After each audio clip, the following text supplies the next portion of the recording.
What you're about to see is a former U.S. intelligence official in July 2023 testifying under oath regarding the U.S. government's interaction with unidentified extraterrestrial aircraft and their unusual pilots. If you believe we have crashed craft, stated earlier, do we have the bodies of the pilots who piloted this craft? As I've stated publicly already in my News Nation interview, biologics came with some of these recoveries, yeah. Were they, I guess, human or non-human biologics? Non-human, and that was the assessment of people with direct knowledge on the program I talked to that are currently still on the program. No, your ears aren't deceiving you. United States Air Force officer and intelligence official David Grush, among other government officials, is genuinely claiming that we are not alone in the universe, and that, in fact, the U.S. government has been keeping the world in the dark about some truly crazy findings for years. Have extraterrestrials really been visiting and even spying on us for decades? Today, we'll be attempting to get to the bottom of that question. From mysterious snapshots of unexplainable flying objects to official government reports and a possible interview with an alien being, here's some of the best evidence we have proving aliens exist.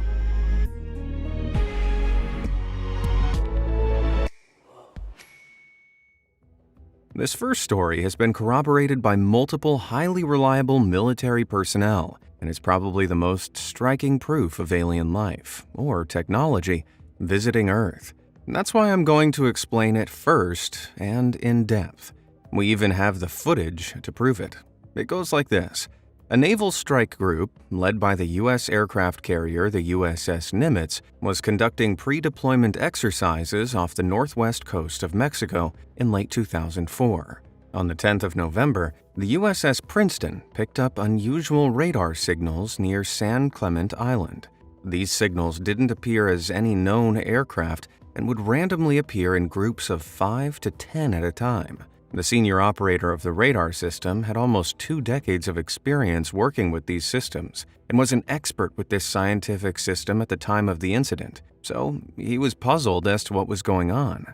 Suspecting a malfunction, the recently upgraded Spy-1 radar was switched off and recalibrated. To everyone's surprise, this only led the radar tracks to become even stronger. They observed firsthand how the targets performed physics-defying feats. For example, the objects moved too fast to be birds, too slow to be conventional aircraft, and in some cases, descended from space to sea level in seconds. Imagine dropping in altitude from over 20,000 meters in mere seconds. Now that's turbulence.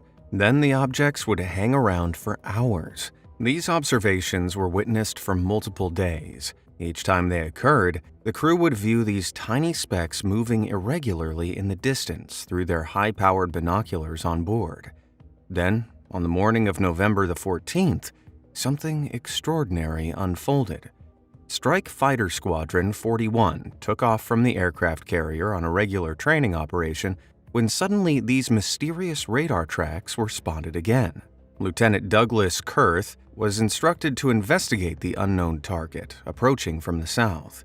As he made his way to the coordinates, he saw a large disturbance in the water and claims to have seen something submerged just below the surface.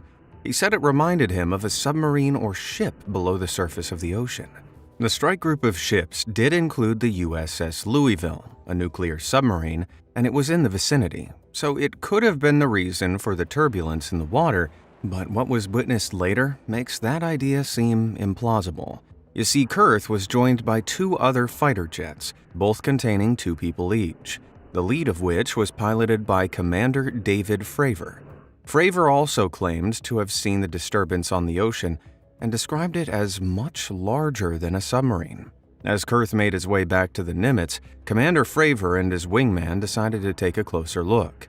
Now, I'm going to show you the clip of Commander Fravor explaining this encounter in his own words in front of Congress, animating the story as he goes.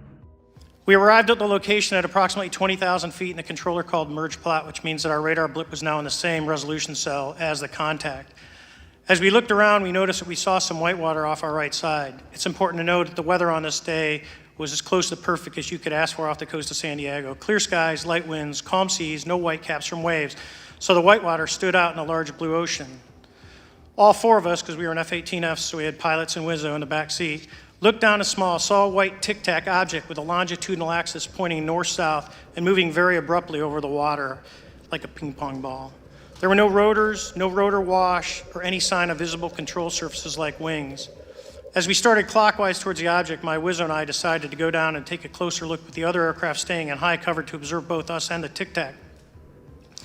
We proceeded around the circle about 90 degrees from the start of our descent, and the object suddenly shifted its longitudinal axis, aligned it with my aircraft, and began to climb. We continued down another 270 degrees, nose low, where the tic-tac, or we considered 270 degrees to where, and we went nose low to where the tic-tac would have been. Our altitude at this point was about 15,000 feet, and the tic-tac was about 12,000. As we pulled nose onto the object, within about a half mile of it, it rapidly accelerated in front of us and disappeared. Our wingmen, roughly 8,000 feet above us, lost contact also. We immediately turned back to see where the whitewater was at, and it was gone also. So as we started to turn back towards the east, the controller came up and said, "Sir, you're not going to believe this, but that thing is at your cat point, roughly 60 miles away in less than a minute. You can calculate the speed." We returned to Nimitz. We were taking off our gear. We were talking to one of my crews that was getting ready to launch. We mentioned it to him, and they went out and luckily got the video that you see, that 90-second video. As Commander Fravor's group returned to the aircraft carrier, he briefed the next flight crew that was departing and told them to be on the lookout. The crew heading out was equipped with an advanced targeting, forward-looking infrared camera system, which was controlled by the weapons system operator seated behind the pilot, who was Chad Underwood. Can we just appreciate that name for a second? Chad Underwood, the frat boy to rule all frat boys. Anyway, minutes after departing, Underwood locked onto something on his radar a few tens of kilometers away. Underwood said, "The part that drew our attention was how the object wasn't behaving within the normal laws of physics." Now, let's watch the video which supposedly recorded the craft. As you can see, the black and white version of the video is in infrared, and Underwood changes to visible light, revealing the blurry oval object in the distance. He then changes back to infrared and toggles his zoom numerous times. Suddenly, the UFO disappears off the side of the screen. Unfortunately, the target was too far away to be seen with the naked eye, and Underwood nor his pilot made visual contact. Following their encounter, the Naval Strike Group continued detecting anomalous radar tracks for at least 2 more days. Skeptics have tried to explain the footage as being an airplane of some sort, but airplanes can't zip around the sky as if gravity is non-existent. And whilst the witness accounts are so extraordinary that you may assume they're made up, consider that dozens of high-ranking and highly reliable military personnel have corroborated the stories. Commander Fravor, along with other witnesses, also claimed they saw an extended version of the video that was in a higher resolution, but it has never been released. All footage from the events were supposedly erased the evening of the day they were recorded. Numerous witnesses on both ships in the strike group also claim they saw 2 men arrive by helicopter who collected the relevant data before wiping all the tapes and hard drives clean. The witnesses said they never saw anything like it before. Potentially, this could be evidence of a cover-up of some kind. Maybe the government is aware of the existence of alien life or technology, but they don't want all of us aware of them for one reason or another. Maybe the government assumes there would be a mass hysteria they would like to avoid, or maybe they're just keeping it a secret so our adversaries are kept in the dark. It could also be the case that these sightings are just of top-secret military technology, like drones or aircraft that the government is taking active steps towards keeping under covers. We know they are developing incredible tech, but still, surely gravity-defying tic-tacs are a step too far. We can only wonder what the flight crews saw that day, but my mind does wonder. All we know is that Commander Fravor estimated the craft to be roughly 12 to 15 meters long and looked like a tic-tac. Were the tic-tacs opaque, looking somewhat like the typical UFOs we're used to? Or did the tic-tacs have cockpits with alien pilots controlling the craft, only zooming off after their operation was foiled? Unfortunately, we will never know. But what we do know is that this wasn't an isolated incident, as I will explain later. The secrets of Area 51. Area 51. the center of practically all alien conspiracies, with near constant rumors of extraterrestrial research taking place at this secret military development and testing base. You have to wonder if there's any truth to them all. If you ask Bob Lazar, then the answer is a big fat yes. See, Bob claimed to have been hired to work at Area 51 in the late 80s for an astonishing reason: to reverse engineer alien spacecraft. Lazar claimed all the way back in 1997 that the captured craft he was reverse engineering ran on an antimatter reactor, which was powered by a stable form of element 115, which wouldn't be officially created by our Earth scientists until 2003, and we can still barely stabilize it. Lazar said the reactor he studied was topped by a sphere the size of a basketball, which emitted a force field capable of repulsing human flesh. He explained that the craft was split into two main levels. The reactor was positioned at the center of the upper level, with an antenna extending to the top, surrounded by 3 gravity amplifiers. He said these functioned as a sort of guide for the gravity wave that forms into a heart shape around the entire craft, narrowing at the bottom. These connected to gravity emitters on the lower level, which can rotate 180 degrees to output an anti-gravity wave, and that the craft would then travel belly first into this distortion field. Basically, according to Bob, flying saucers fly sideways rather than upright, with opposable engines allowing the craft to move in any direction. Not only that, Bob also claimed he read briefing documents describing the historical involvement of Earth for the past 10,000 years with extraterrestrial beings, described as the typical gray aliens that were about child size, of which he had seen cadavers of similar size. To this day, all organizations where Bob claims he worked or studied vehemently denies he was ever there. Yet George Knapp, an American journalist who investigated Bob's claims, said that Bob displayed a knowledge of the facility that would only be acquired by someone who'd been there. Of course, some claim it's all part of a cover-up. Many even suggest he is a somewhat inexperienced techie, yet the guy built a jet car for fun and has been featured in multiple newspapers for his creations. So he's clearly a distinguished engineer. Bob even claimed they used a specific biometric hand scanner at the base, which measured the length of bones in your hand to authorize access to the base. That the government denied this at first, but decades later, the Department of Defense admitted they did in fact use it at Area 51 in the 80s for the stealth fighter program, and Bob confirmed the one they declassified matched what he had used. At any time, either of those organizations could have simply said that yes, Bob Lazar worked for them and they deeply regret to hear of his degenerate mental state or something like that. But no, they still insist they don't know who he is despite all that. Why? It's not to say we know he is telling the complete truth, but there's too many shadowy coincidences here for anyone to be comfortably skeptic. So are there any truth to Bob's claims? Well, he's maintained the same story for over 30 years at this point, and passed lie detector tests on the subject. So, maybe?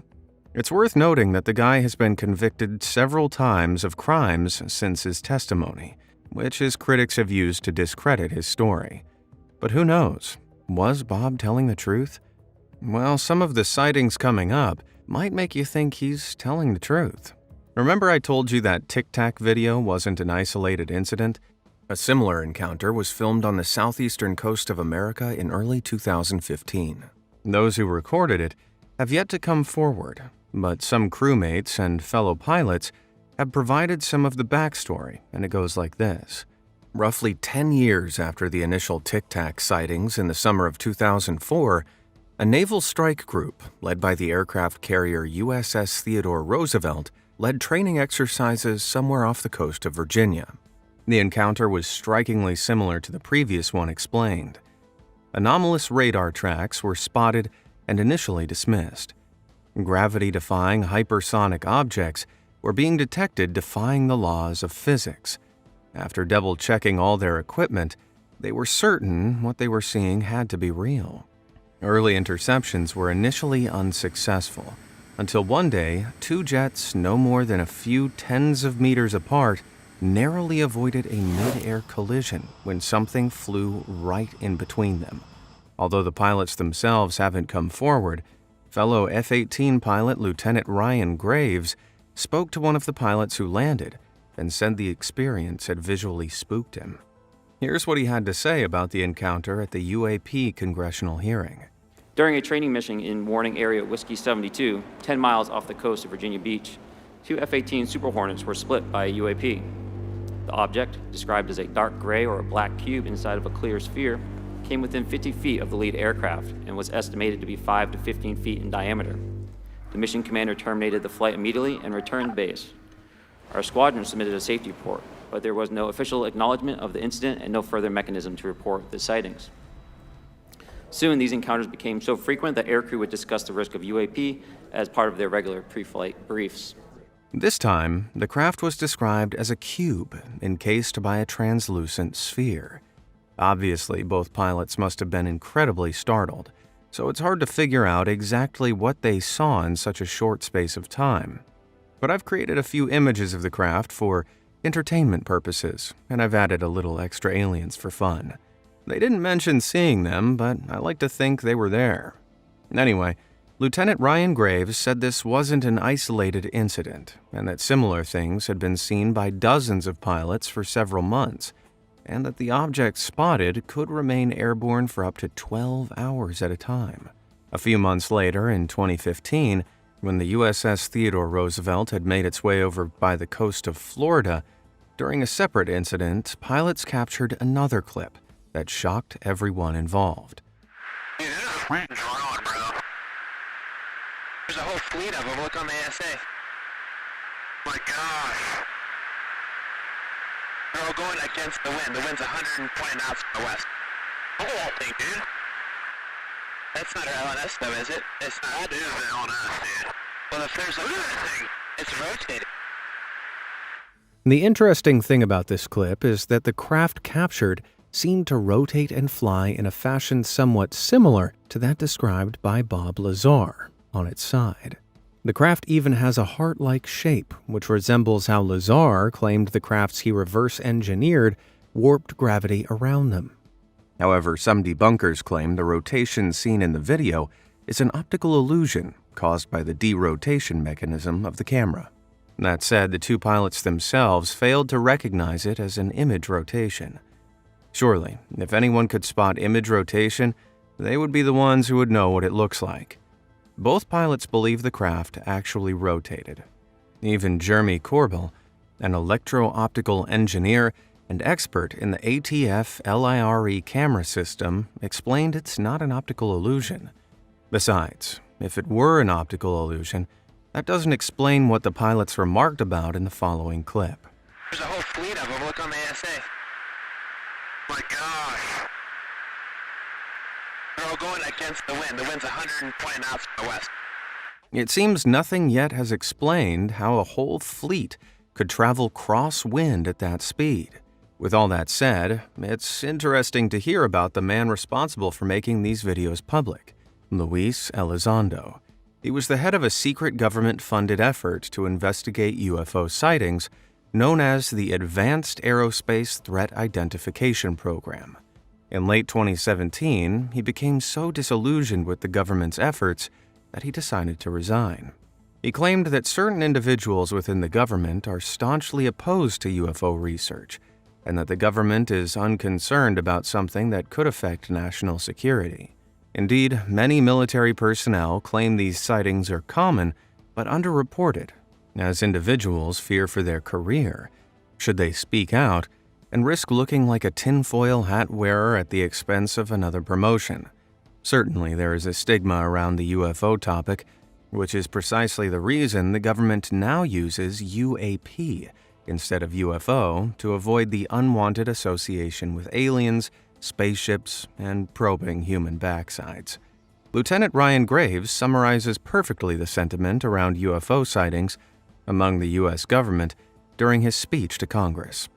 My name is Ryan Fobbs Graves, and I'm a former F-18 pilot with a decade of service in the U.S. Navy, including 2 deployments in Operation Enduring Freedom and Operation Inherent Resolve. I have experienced advanced UAP firsthand, and I'm here to voice the concerns of more than 30 commercial aircrew and military veterans who have confided their similar encounters with me. Today, I would like to highlight 3 critical issues that demand our action. As we convene here, UAP are in our airspace, but they are grossly underreported. These sightings are not rare or isolated, they are routine. Military aircrew and commercial pilots, trained observers whose lives depend on accurate identification, are frequently witnessing these phenomena. The stigma attached to UAP is real and powerful and challenges national security. It silences commercial pilots who fear professional repercussions, discourages witnesses, and is only compounded by recent government claims questioning the credibility of eyewitness testimony. Parts of our government are aware of more about UAP than they let on, but excessive classification practices keep crucial information hidden. Since 2021, all UAP videos are classified as secret or above. This level of secrecy not only impedes our understanding, but fuels speculation and mistrust. In fact, in 2021, the U.S. Office of the Director of National Intelligence released a preliminary report on UAPs, and the official findings will chill you to the core. The report looked back on evidence gathered in the last 20 years from U.S. Navy reports and concluded that they basically had no idea what UAPs were. The UAPs could break the sound barrier without producing a sonic boom, move with no discernible means of propulsion, and travel with such speed and maneuverability that would typically destroy any craft. The report accepted that UAP recordings were most likely physical objects, and they are a possible safety issue that could pose a security threat. Ultimately, these individuals are some of the most reliable witnesses you could hope for, and their stories match up. They were joined with one other whistleblower at the congressional hearing, whose story is perhaps even more disturbing. This is former intelligence official David Grush, who dropped some bombshells. Not only did he claim that the U.S. government has had contact with alien species, but also that they've recovered downed spacecraft and the remains of non-human pilots. To make matters even crazier, Grush also claimed that the U.S. has come across actively malevolent alien races, which means we could be in some serious danger. Yikes. But if all this really is true, why the heck haven't we heard about it until now? Well, as you'd probably guessed, Grush blamed the government for orchestrating an elaborate cover-up. Not content with simply pulling the wool over our eyes, he asserted that U.S. agents have actively targeted and caned for people who threatened to reveal these secrets in the past. Oh man. So, if Grush ever goes missing, I think we all know where fingers will be pointed. Of course, the U.S. government responded exactly how you'd expect them to, by denying everything. In July of 2023, during the congressional hearing mentioned already, while under oath, he reiterated that there was a massive cover-up going on, and that the U.S. government had indeed recovered non-human remains. If you believe we have crashed craft, stated earlier, do we have the bodies of the pilots who piloted this craft? As I've stated publicly already in my News Nation interview, biologics came with some of these recoveries, yeah. Were they, I guess, human or non-human biologics? Non-human, and that was the assessment of people with direct knowledge on the program I talked to that are currently still on the program. And even specified further on his claims of alien races posing a threat. So, at one point you had said that there has been harmful activity or aggressive activity. Has any of the activity been aggressive, been hostile in your reports? I know of multiple colleagues of mine that got physically injured. And the activity, and I got by UAPs or by people within the federal government? both. Okay. Unfortunately, Grush couldn't answer a lot of questions publicly for legal reasons, but did mention he was willing to speak with congressmen privately and reveal more information. Who knows what secrets he has to share? What do you think? Is this the most credible evidence of alien life yet, or just another chancer seeking their 15 minutes of fame? Let me know down in the comments. Now, before I move on, there is one part of Mr. Grush's testimony which is particularly striking. Let's give it a listen. At the time, due to my extensive executive-level intelligence support duties, I was cleared to literally all relevant compartments and in a position of extreme trust, both in my military and civilian capacities. I was informed in the course of my official duties of a multi-decade UAP crash retrieval and reverse engineering program. If true, this would support the statements made by Bob Lazar, as well as the other whistleblowers at the hearing, along with thousands of various incidents recorded over the decades. Now, let's delve into some of the most credible sightings that often go overlooked. Foo Fighters. November 1944. A U.S. fighter plane tore through the night skies above the Rhine Valley on the French-German border. In the gloom, one lieutenant noticed a string of ominous glowing lights off in the distance. Believing them to be German air weapons, they turned to fight. But the lights suddenly disappeared. And this was only the beginning of a long list of unexplainable sightings. Other wartime pilots reported strange luminous orbs, flashing lights, and even an unknown object flying close beside them. They came to call these mysterious objects Foo Fighters, after a line from a popular comic book at the time called Smokey Stover. And yeah, there's also a band with the same name, but I don't think Dave Grohl was hanging around in the 1940s. So what were those Foo Fighters? Well, some believe the soldiers didn't see anything at all and were actually suffering from combat fatigue. In other words, the stress and trauma of the war had affected them so much they'd started hallucinating. But people that knew them said they seemed very level-headed. Others put forward the idea that the Foo Fighters were actually experimental enemy craft.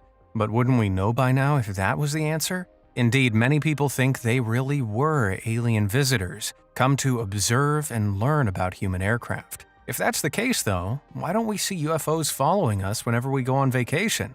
Well, think about it. The Second World War was the most destructive conflict in human history.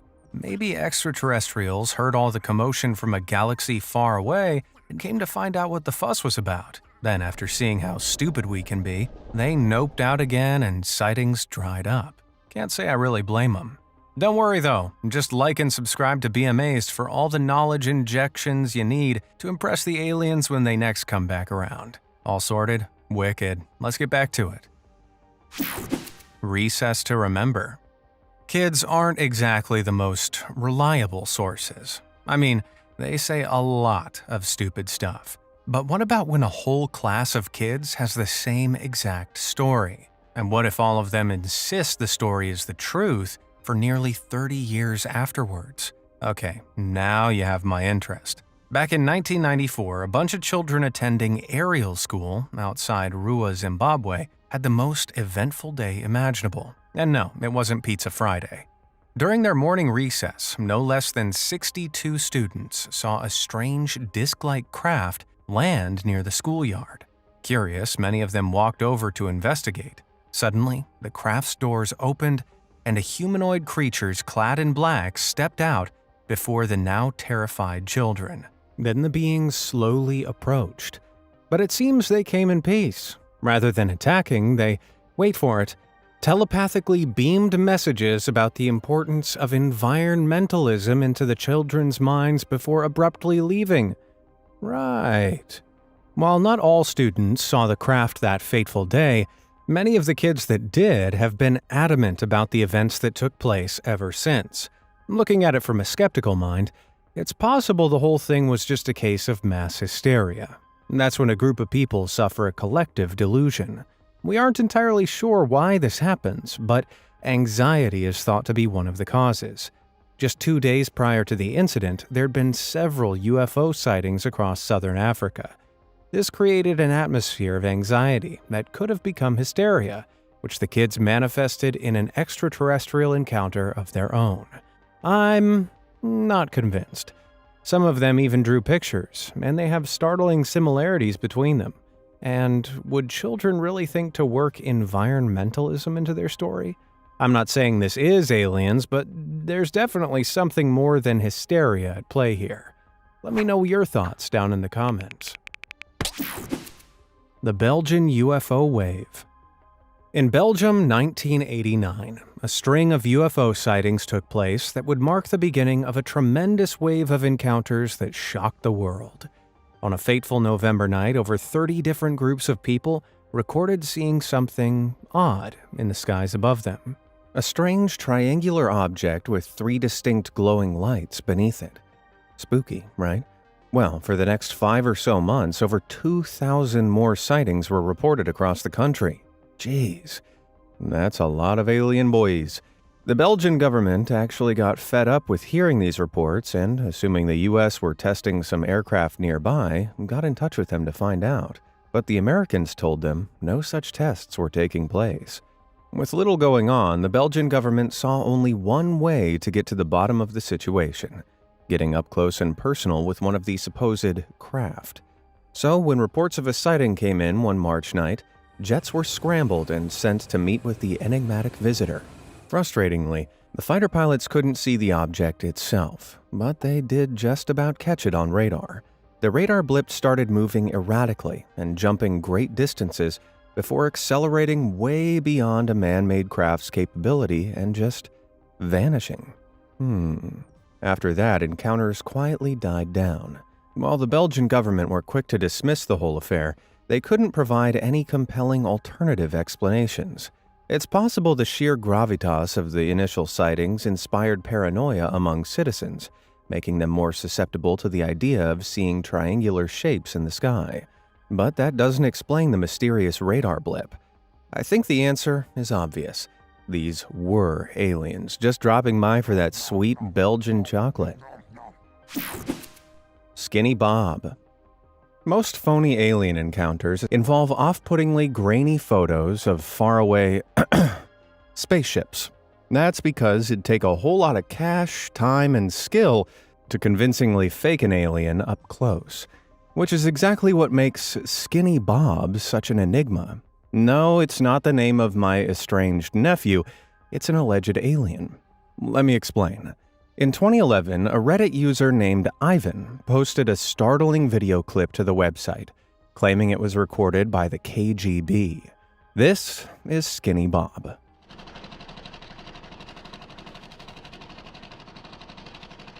Crikey. I don't know about you, but I'm seriously creeped out. What exactly are we looking at? Is this real? It certainly looks it, right? According to Ivan, the alien was on a diplomatic mission from the Zeta Reticuli star system and had been sent to discuss matters of mutual concern. What exactly those matters were wasn't disclosed, but supposedly what you're seeing is an excerpt from an interview with the being. Visual effects expert Randy Sharp, who worked on the likes of I Am Legend and Watchmen, looked at the footage and gave some startling testimony. According to him, if it was a fake, it would have truly tested the tech available in 2011 and took somebody with a crazy level of skill and knowledge to pull it off. On top of that, it would have cost an arm and a leg, somewhere in the ballpark of $250,000. So, given that nobody has ever claimed ownership of the video or tried to profit from it, such an expensive prank seems illogical. Is it real then? Who knows? I guess we should keep an eye out for Skinny Bob appearing in any more movies. Though, it has been over a decade, so maybe he's more of a Fat Bob these days. The Phoenix Lights. Okay, so far we've covered some very widely observed UFO sightings, but nothing can match the sheer number of people that reported seeing what became known as the Phoenix Lights. The Phoenix Lights were 2 events that happened on the evening of March 13, 1997, in the skies above Nevada and Arizona.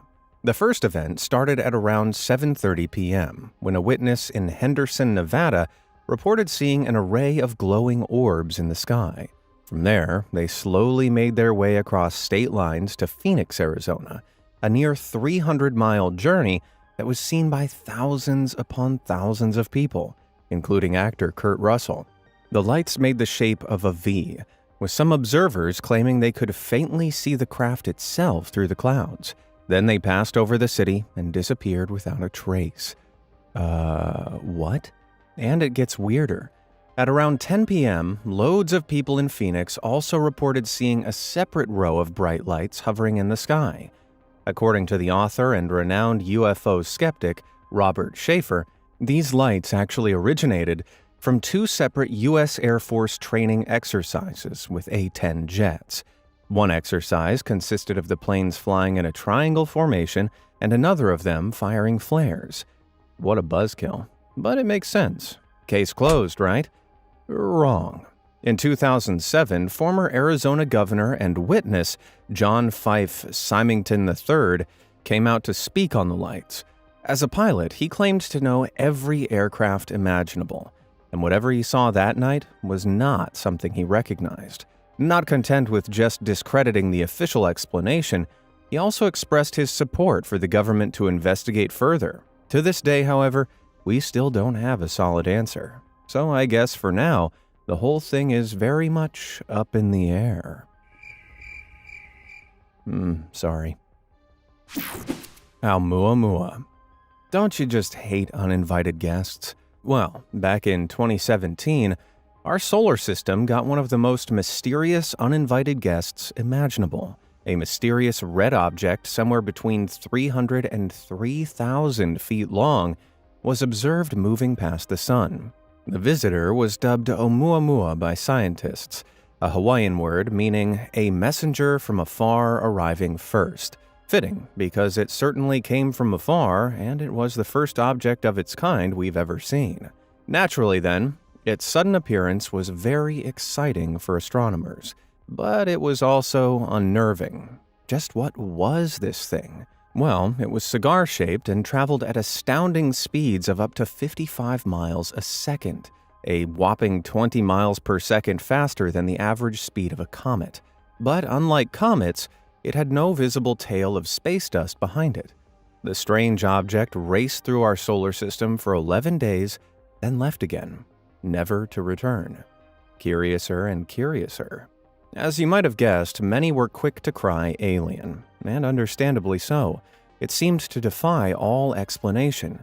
That being said, people have tried to explain it. Some believe Oumuamua was a block of solid hydrogen, while others are sure it was a comet after all, just one with strange, mysterious properties. Scientists say it was a bit of both, a comet filled with hydrogen ice. Remember how much faster it was than ordinary comets? Well, the clever clogs at NASA reckon that when it passed by our sun, the heat released the comet's hydrogen, causing the burst of extra speed. They also say there was no tail because hydrogen doesn't have the momentum to pull space dust behind it. But what do you think?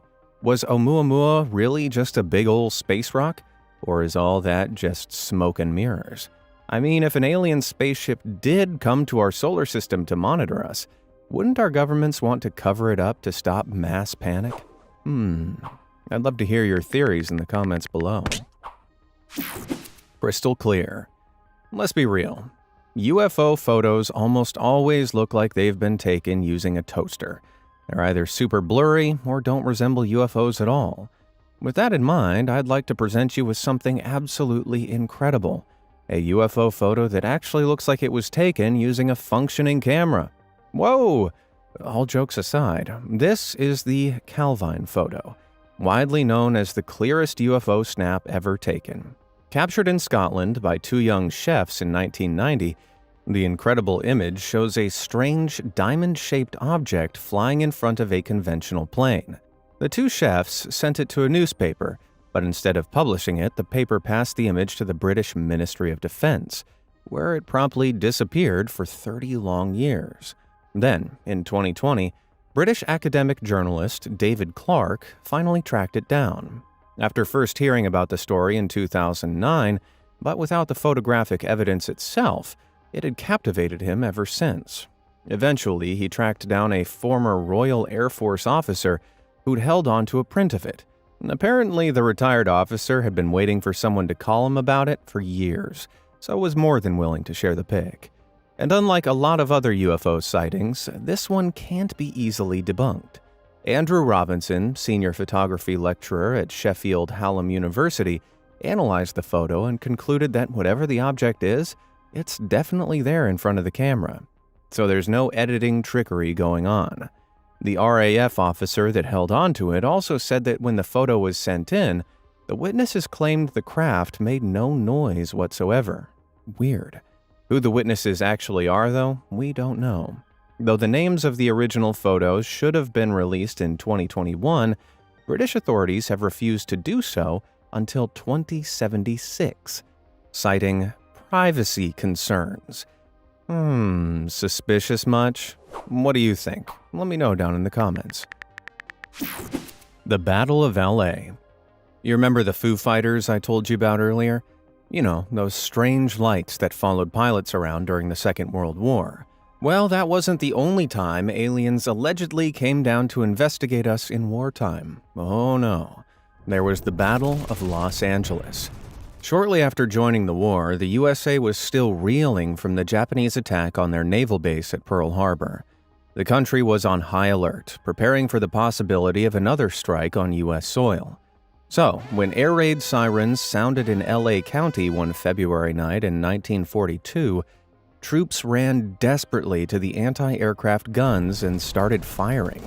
Soon the sky was filled with smoke, shrapnel, and fire in a defensive barrage that lasted over an hour.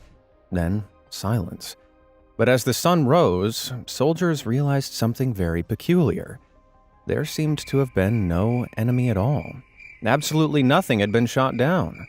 So what happened? Well, some witnesses claimed to have seen a single balloon-like craft in the sky that night, something ufologists are adamant is evidence of extraterrestrial activity. A now iconic photo showing countless searchlights focusing on an unknown object served as fuel for the fire. Could there be something alien amidst all the bright lights? Well, possibly. But it turns out the original image was heavily edited prior to being published in newspapers, so it would be clearer to see in black and white print. What's more, the U.S. Air Force concluded that a series of meteorological air balloons were released over Los Angeles at the time, which probably started the scare. So no aliens this time, although there's always a chance it was a cover-up. The Turkish UFO Incident.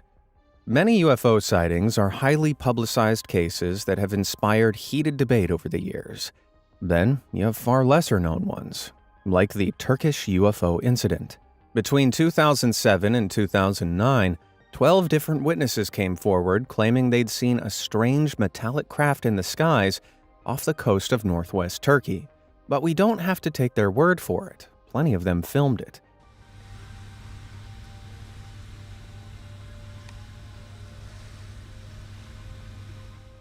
It's shaky as hell, yes, but if we zoom in really close on a separate sighting of the thing,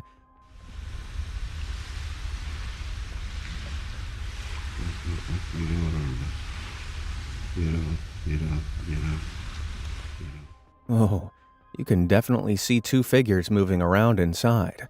Authorities were quick to try to dismiss the sightings as some kind of elaborate hoax, but that proved very hard to do. Indeed, after some of the shocking footage was received by two separate state-sponsored boards, they came up with nothing. Nada. In fact, they were forced to conclude that it was genuine. Now, that's not to say that they believed it was aliens, but they did conclude that the clip wasn't edited, and that the vehicle didn't conform to any known human craft. Holy cow. Honestly, I'm shocked that this one hasn't had more exposure. You can practically see the two pilots inside arguing about whether they should ask for directions. Ant abducted. It was an unassuming night in October of 1957. In an effort to avoid the hot daytime sun, 23-year-old Brazilian Antonio Villas-Boas had decided to work in the fields of his farm in the evening. Suddenly, he was distracted from his labor by an ominous red star appearing in the dark sky. It grew bigger and bigger until, he realized it was headed right for him. Antonio watched in horror as the star revealed itself to be some kind of alien spaceship preparing to land. Then he noped right out of there, or at least he tried to. His tractor wouldn't start, so he was forced to flee on foot through the fields. But something was chasing him. And whatever it was too fast.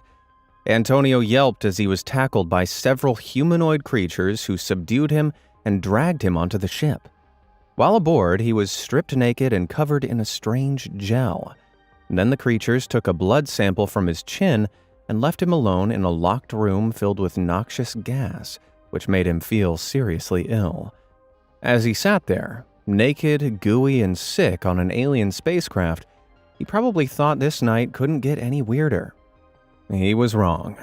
Suddenly, a nude female alien entered the room and, seduced him. Yep. One thing led to another, and Antonio wound up doing the nasty with the alien babe.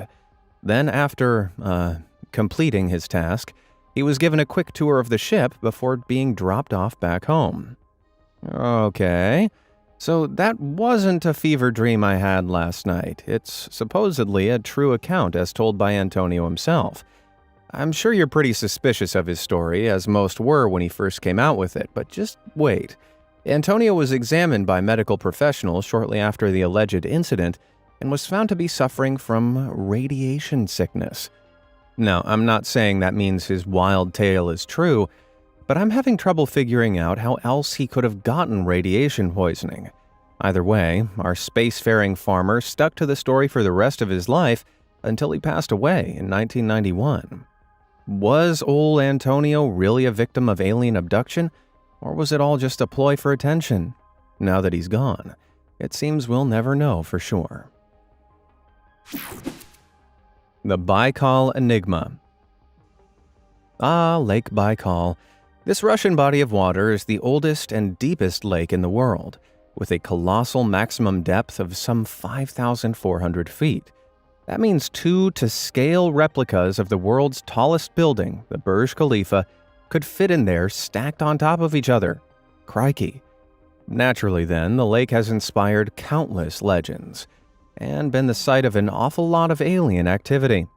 Many people over the years have reported seeing strange lights, craft, and even mysterious figures skulking around its shoreline. In 2009, one Sergei Konitschkik and his son stepped outside to watch the sunset over the waters. To their shock, they saw 2 strange glowing orbs rise out of the lake and start floating above it. Thankfully, Sergei managed to snag a picture of these ominous lights before they vanished back under the murky depths. So, whatever they saw, it was definitely real. But sightings don't just take place around the lake, they also happen inside it. In 1982, a squad of Russian military divers reportedly encountered a group of abnormally tall humanoid creatures swimming 160 feet below the surface of Baikal. The group attempted to subdue and capture one of the strange beings, only to be forcefully ejected from the water by them. Now, if you surface too quickly while diving, you'll suffer from decompression sickness, or the bends, a potentially fatal condition caused by the rapid change in pressure. Sure enough, several of the divers passed away shortly after surfacing. Jeez, those aliens don't sound too friendly. Sure, this story could have been just made up, but when combined with Sergei's photo and the countless other tales surrounding the lake, you can't help but think something must be going on over there. MIB. I'm sure you've at least heard of the Men in Black movies. Apart from that awful spin-off, they're a lot of fun. But did you know that they're based on a real-life phenomenon that's downright terrifying? See, when people report extraterrestrial activity, they sometimes get a visit from the real-life MIB. Only they don't get Will Smith knocking on their door. Creepy men clad entirely in black have supposedly tracked down witnesses and either intimidated them into silence or, in some stories, made them outright disappear. Maybe making this video wasn't such a good idea. One particularly strange story occurred in 2009 and was caught on camera. Here you can see 2 insidious interlopers in a hotel in Ontario, Canada. 2 bizarre men dressed in black wandered into the lobby. They had no eyebrows or eyelashes, seemed to be wearing wigs underneath their hats, and were identical in appearance. Then, according to witnesses, the duo began grilling the bellboy to let them see the manager, Shane Sovar. When the bellboy told them that Shane wasn't working, they didn't believe him and began rummaging around as if they owned the place. Whatever they were looking for, it seems they didn't find it. Eventually, the strangers disappeared without a trace and were never heard from again. But why were they there in the first place? Well, Shane had reported seeing a large triangular UFO above Niagara Falls the year before. He'd mostly forgotten the incident, but it seems that not everybody had. Creepy, huh? Most ufologists believe the men in black are government agents tasked with suppressing word on alien sightings. But what if it's more than that? No hair of any kind, identical appearances? What if these guys are aliens themselves? Would it not be in their best interests to keep their existence under wraps so they can carry on doing, well, whatever it is they do? Oh man, I can see 2 men in black suits approaching my front door right now. I think that's enough alien evidence for one day. Have you ever had any extraterrestrial encounters? Let me know down in the comments below, and hopefully I'll see you in the next video. Thanks for watching.